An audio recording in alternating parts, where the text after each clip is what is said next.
کیا آپ کو پتہ ہے آج سے تقریباً 1 سال پہلے میں بہت پریشان تھی اور اکیلے بیٹھ کر گھنٹوں رویا کرتی تھی۔ ظاہر سی بات ہے، نہ نماز پڑھتی تھی نہ قرآن، اور اللہ سے اتنا دور تھی، ٹوٹ سی گئی تھی۔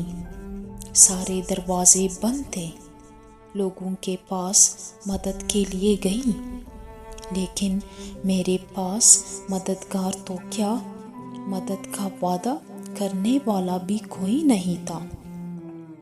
لوگوں نے مجھ سے منہ پھیر لیا۔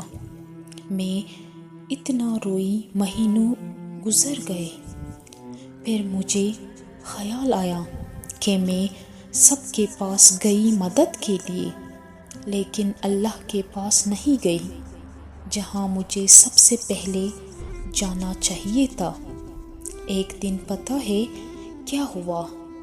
تو ایک دن روتے ہوئے رینڈملی میں نے قرآن پاک کھولا تو اس میں میرے سامنے سورۃ البقرہ کی آیت نمبر 45 آئی، اور اس میں لکھا تھا، صبر اور نماز سے کام لو۔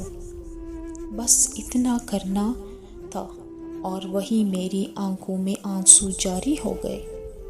ایسا لگ رہا تھا جیسے اللہ مجھ سے بات کر رہا ہو، اللہ میرے سوالوں کا جواب دے رہا ہو۔ پھر اس ٹائم میں نے یہ عمل کرنا شروع کر دیا، اور میں نماز پڑھتی رہی، صبر کرتی رہی، اور اتنے مہینوں سے جو سکون میں ڈھونڈ رہی تھی، وہ سکون مجھے نمازوں کے ذریعے ملنا شروع ہو گیا۔ پھر بس میرے دل میں یہ خیال آتا تھا کہ میں نے جو مانگا ہے وہ مجھے مل کر رہے گا۔ اللہ پر توکل اور زیادہ ہو گیا۔ پھر ایک وقت آیا، شیطان میرے دل میں یہ وسوسے ڈالنے لگا، اور اتنا اندھیرا سا محسوس ہونے لگا، لیکن مجھے یقین تھا اس اندھیرے سے ہی میرا رب مجھے نکالے گا۔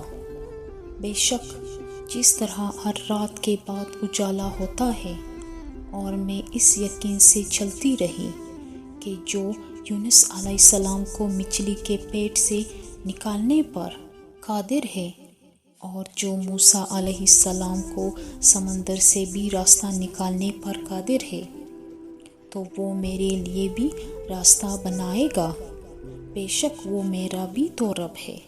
اور بعض اوقات میں زیادہ ڈپریشن محسوس کرتی تھی، اور میں سورہ ضحیٰ سن لیتی تھی۔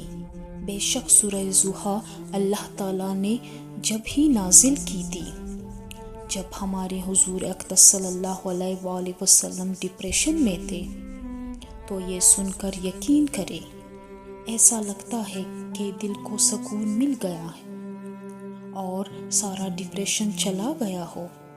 بے شک سورۃ الضحیٰ میں اللہ تعالیٰ فرماتا ہے، تمہارے پروردگار نے نہ تو تم کو چھوڑ دیا اور نہ تم سے ناراض ہی ہوا، اور آخرت تمہارے لیے دنیا سے کہیں بہتر ہے، اور تمہارا پروردگار تمہیں عنقریب اتنا کچھ عطا فرمائے گا کہ تم خوش ہو جاؤ گے۔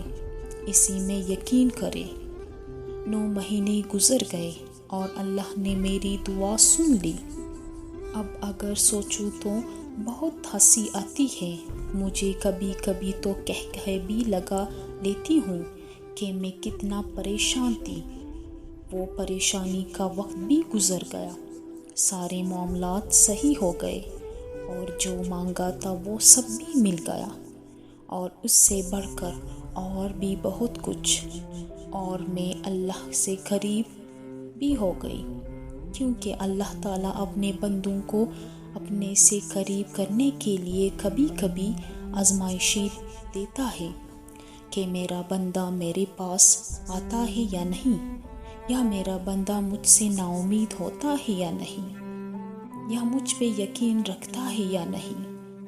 اور آپ اللہ سے جیسا گمان رکھو گے، اللہ پاک ویسا ہی آپ کے ساتھ ہوتا ہے، اور یہ میں نہیں کہہ رہی، یہ تو حدیث میں آتا ہے کہ اللہ فرماتا ہے میں اپنے بندے کے ساتھ ویسا ہی معاملہ کرتا ہوں جیسا وہ مجھ سے گمان رکھتا ہے۔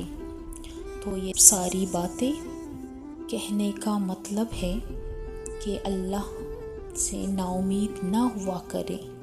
اللہ آپ سے بہت محبت کرتا ہے۔ کبھی بھی اللہ سے نا امید ہو کر نمازیں پڑھنا نہ چھوڑیے۔ صرف وقتی پریشانی ہوتی ہے۔ اللہ کوئی پریشانی یا آزمائش ہمیشہ کے لیے نہیں دیتا۔